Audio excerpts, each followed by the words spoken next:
We're planting a burning bush today, Euonymus, alatus compactus, and this is a Monrovia product. Great brand. I'm not affiliated with them or sponsoring them, but I used to work in a garden center where we did quite a bit of purchasing from Monrovia. Always had great products. We plant a lot of material in rock beds, and so that's what we're going to start with. We're going to go ahead and clear this rock away.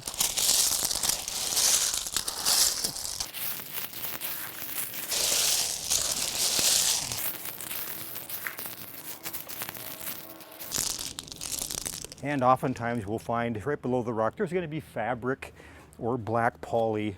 We're not too worried about putting that back. I actually prefer to leave a pretty good hole so that water can get in there, plants can breathe.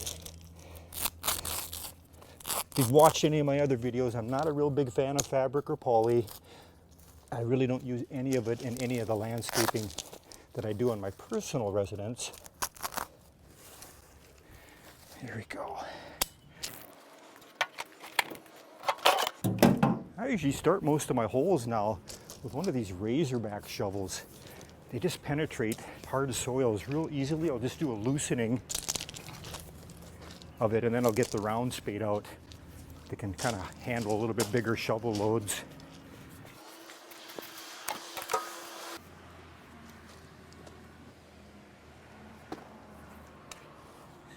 We're planting this near the Missouri River, and we're actually probably on the floodplain here. So we've got a pretty loose soil. There are certain plants that have trouble establishing in this soil. Might have to do a little bit more watering than normal when you're in that sandy type of soil. But it sure makes for easy digging. All right, let's get that plant out of the container. Just the perfect root ball, not root bound. We'll go ahead and we'll just cut these up just a little bit to encourage those roots to break away from the root ball. Tell you what, sometimes you get some of these containers, they've been in there, the shrubs have been in there quite a while, and you got to do some cutting.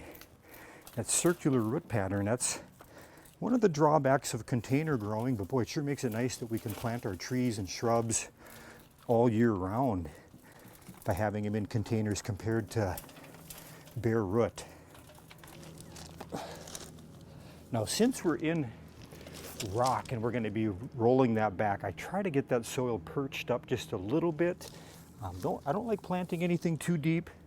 Sometimes you got to step back, eyeball it, see if you're at that right depth or not. Yeah, I think we're looking just right. Okay, we're ready to backfill.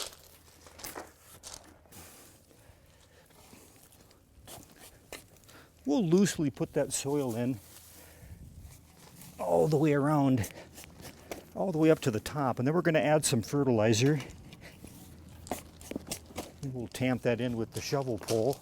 Okay, the burning bush. Yeah, just a really nice shrub with excellent foliage. You can really shape the burning bush into almost anything you want. A box, a circle, make great hedge plants. And they get a beautiful red fall color if they're exposed to sun. And that's why they're called burning bush. I carry my fertilizer around in my job in just a little jar. You learn the hard way. If you've got an open container like a pail, you knock that over in the lawn. And you know, you've got a dead spot there if you can't get all that fertilizer picked up. We're going with the scientific method here. We're just sprinkling it on, salt and pepper type. So once we get that sprinkled all around, we'll tamp it into the lower part of the root ball. Yeah, it does a nice job mixing that fertilizer by doing it that way. Now, we oftentimes get questions, or some people, they say, you got to put wood mulch around that plant, not that rock, too hot. Well, once upon a time, I put a couple soil thermometers in the ground, pretty close to each other. One was in a mulch bed, one was in a rock bed, about 6 inches down. I didn't see a big difference as far as that plant having that extra mulch around it. Now, don't get me wrong, there are plants that they're not going to tolerate that hot amplifying off the rock. But most shrubs that we work with, they do just fine. Planting them in the decorative rock beds. All right, we'll do one final tamping with our hands. Make sure we don't see any soft pockets. And there you go, we've got our burning bush planted. And we just want to go ahead and we'll put that rock back to make it look like we were never even here today. And I like to just take my feet, I'm going to tamp it, gets it back to a nice level type look. And there you go, our burning bush is in the ground. Nothing to it. Get out there and plant some shrubs. Get that landscape looking good. We appreciate you watching Garden Hike. As always, we'll see you again soon.